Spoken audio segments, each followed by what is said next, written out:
నమస్తే. ఈరోజు వచ్చేసి చాలామంది టాపిక్ ఏంటి అనేసి అనుకుంటూ ఉండొచ్చు. గత 28 సంవత్సరాలుగా లేనంతగా మార్కెట్ 5 నెలల నుంచి కిందే క్లోజ్ అవుతుంది. అంటే ప్రతి నెల ఓపెన్ అయ్యే పాయింట్ నుంచి కింద ఒక 500 పాయింట్లు కానియండి, లేదంటే ఒక 200 పాయింట్స్ కానియండి, కింద క్లోజ్ అవుతుంది. అయితే ఇట్లా మనకి జరిగింది కంటిన్యూయస్‌గా 4 మంత్స్ జరుగుతూ ఉండే. ఇంతకుముందు మీరు టెక్నికల్ చార్ట్స్ గనుక చూసినట్టయితే. కానీ ఈసారి 5 మంత్స్ నుంచి మనకి మార్కెట్ క్రాష్ అవుతూనే వచ్చింది. ఫస్ట్ మనకి దెబ్బ పడింది, మేజర్ క్రాష్ మనం చూసింది ఇండియన్ మార్కెట్‌లో మోడీ ఎలక్షన్ రిజల్ట్ తర్వాత. చాలామంది మార్కెట్‌లో మోడీ వన్ సైడెడ్ ఎలక్షన్ గెలుస్తారనేసి ఒకరోజు చాలా పెద్ద ర్యాలీ అయింది. 2000 పాయింట్స్ సంథింగ్ పెరిగింది బ్యాంక్ నిఫ్టీ నాకు తెలిసి. అదే నెక్స్ట్ డే రిజల్ట్ వచ్చిన రోజే మార్కెట్ డౌన్ ట్రెండ్ స్టార్ట్ అవ్వడం అయింది. అయితే ఈ మార్కెట్ ఇంతగా పడుతూ ఉండే ప్రతి ఒక్కరి భయం ఏంటంటే మనం పెట్టిన ఇన్వెస్ట్‌మెంట్ డబ్బులన్నీ ఆవిరైపోతున్నాయి. నిజంగా కూడా చాలామందికి లాసెస్‌లో ఉన్నారు. ఈరోజు పోర్ట్‌ఫోలియో తీసుకుంటే ఇంక్లూడింగ్ నా పర్సనల్ పోర్ట్‌ఫోలియో కోసం మాట్లాడినా కూడా కొన్ని రీసెంట్ ఇన్వెస్ట్‌మెంట్స్ ఏవైతే ఉన్నాయో, అంటే లాంగ్ టర్మ్ ఇన్వెస్ట్‌మెంట్స్ కాకుండా రీసెంట్‌గా మార్కెట్‌లో ఇన్వెస్ట్ చేసిన డబ్బులు ఏవైతే ఉన్నాయో అందరూ లాసెస్‌లోనే ఉన్నారు. సో, లాసెస్ వస్తూ ఉన్నాయి. అందరి ఒపీనియన్ ఏంటి అన్నది ఎవరికీ అర్థం కావట్లేదు. మార్కెట్ ఇంకెంత కింద పడుతదా అన్న భయము చాలామందికి ఉంది. అయితే ఒక చిన్న క్వెషన్ అండి.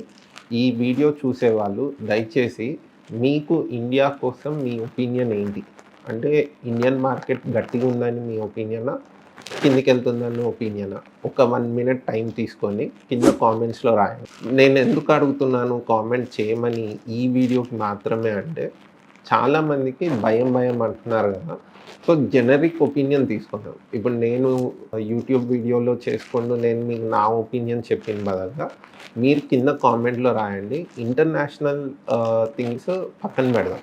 మనం డొనాల్డ్ ట్రంప్ వచ్చాక, యూఎస్ ప్రెసిడెంట్ విన్ అయ్యాక ఏమైతుంది మార్కెట్?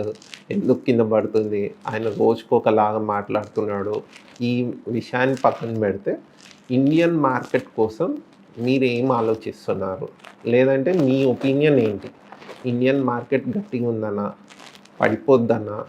లేదు అంటే కొన్నాళ్ళ తర్వాత మళ్ళా పెరుగుతదనా? మీ ఒపీనియన్ ఏంటి? ఈ ఒపీనియన్‌ని కొంచెం కామెంట్స్‌లో రాయండి. ఎందుకంటే వ్యూవర్స్ చూసేటప్పుడు జనరిక్ ఒపీనియన్ కలెక్ట్ చేద్దామని. ఒక జనరిక్ ఒపీనియన్ చూస్తే కూడా అందరికీ ఒక పాజిటివ్ వైబ్ వస్తది. చాలామందిని నేను ఇంటరాక్ట్ అయిన కస్టమర్స్‌ని చాలామందిని అడిగాను. ప్రతి ఒక్కరు అనింది ఏంటంటే, "అబ్బా! ఇండియా చాలా గట్టిగా ఉంది సార్. ఇండియన్ ఎకానమీ ఏం ప్రాబ్లమ్ లేదు. మనకి ఇండియన్ ఎకానమీలో ప్రాబ్లమ్ అయితే ఏం కనిపియట్లేదు కానీ, ఎక్కడనో ఒక దగ్గర భయమైతుంది సార్. పెట్టిన డబ్బులన్నీ ఇన్వెస్ట్‌మెంట్స్ అన్నీ మైనస్‌లోకి వెళ్తున్నాయి" అన్న ఒపీనియనే చెప్పారు కానీ, ఎవ్వరు కూడా ఇండియన్ మార్కెట్ డౌన్ అయిపోతది, ఇండియా నాశనం అయిపోతుంది, లేదంటే ఇండియన్ ఎకానమీ నాశనం అయిపోతుంది అన్న ఒపీనియన్ ఇప్పటివరకు నాకు షేర్ చేసిన వాళ్ళైతే ఎవ్వరూ లేరు. సో, నేను చెప్పొచ్చేది ఏంటంటే, ఈ నెగెటివ్ ట్రెండ్ మార్కెట్‌లో మీరు మీ దగ్గర ఏదైనా సేవింగ్స్ ఉండి, మీరు ఫ్యూచర్‌లో మల్టిప్లై చేయాలి, మనకి ఎఫ్‌డి కన్నా బెటర్ రిటర్న్స్ రావాలి అనుకున్న వాళ్ళు ఈ డౌన్‌ఫాల్‌లో మీ దగ్గర డబ్బులుంటే ఇన్వెస్ట్ చేయండి. అయితే ఇన్వెస్ట్ చేసే ముందు కొన్ని జాగ్రత్తలు తీసుకోండి. ఫస్ట్ వచ్చేసి థీమాటిక్ ఫండ్స్.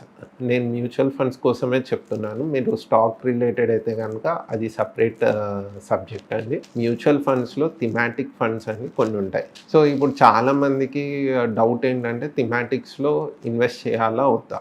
ఒక మేజర్ ఫండ్ చాలామందికి నేను చెప్పింది కూడా కన్జంప్షన్ ఒకటి, ఇన్‌ఫ్రాస్ట్రక్చర్ ఒకటి, మ్యానుఫ్యాక్చరింగ్ ఒకటి. ఈ 3 ఎక్కడనో ఒక దగ్గర కోరిలేట్ అయితాయి. ఇన్‌ఫ్రాస్ట్రక్చర్ అన్నా ఫ్యాక్టరీసే. ఇన్‌ఫ్రాస్ట్రక్చర్‌లో మీకు ఫ్యాక్టరీస్ వస్తాయి, హాస్పిటల్స్ వస్తాయి. పబ్లిక్ యూటిలిటీ కోసం అసెట్స్ ఏవైతే ఉంటాయో, అంటే హాస్పిటల్స్ కానియండి, ఆఫీసెస్ కానియండి, బిల్డింగ్స్ కానియండి, ఇన్‌ఫ్రాస్ట్రక్చర్ కానియండి, మ్యానుఫ్యాక్చరింగ్ కానియండి, ఇవన్నీ ఎక్కడనో ఒక దగ్గర లింక్ అయి ఉంటాయి. సో మీరు థిమాటిక్ ఫండ్స్లో ఇన్వెస్ట్మెంట్ చేస్తే మాత్రం ఎస్ఐపి ద్వారానే చేయండి. ఎస్ఐపి ఎందుకు చెప్తున్నా అంటే మీకు మార్కెట్ ఇంకా కిందికి వెళ్తున్నా కూడా మీకు భయం వేయదు. మీరు పెట్టే చిన్న మొత్తమే కాబట్టి మీరు లక్షలలో ఒకటేసారి లంసమ్ డ్రాప్ చేయాలి అంటే ఈ రోజులో ఉన్న మార్కెట్లో చాలామందికి భయం అవుతుంది. సో ఈరోజు ఉన్న మార్కెట్కి ఎస్ఐపినే కరెక్ట్ అండి. థిమాటిక్ ఫండ్స్ మిస్ కాకండి. చాలామంది అపోహలు బాగా మార్కెట్లో వచ్చేసాయి. ఏంటంటే యూఎస్ కింద పడిపోతే ఇండియా కూడా కింద పడిపోద్ది, ఇండియాలో మార్కెట్ రిటర్న్స్ 15% రావు, ఎవరు చేయొద్దు, 15% మార్కెట్ రిటర్న్ అన్నది ఒక స్కామ్, ఇలాంటి న్యూస్ కూడా చాలామంది పబ్లిష్ చేస్తున్నారు. సో ఇది ఎంతవరకు నిజం అన్నది నేను మీకు చిన్న ఉదాహరణ చెప్తున్నాను.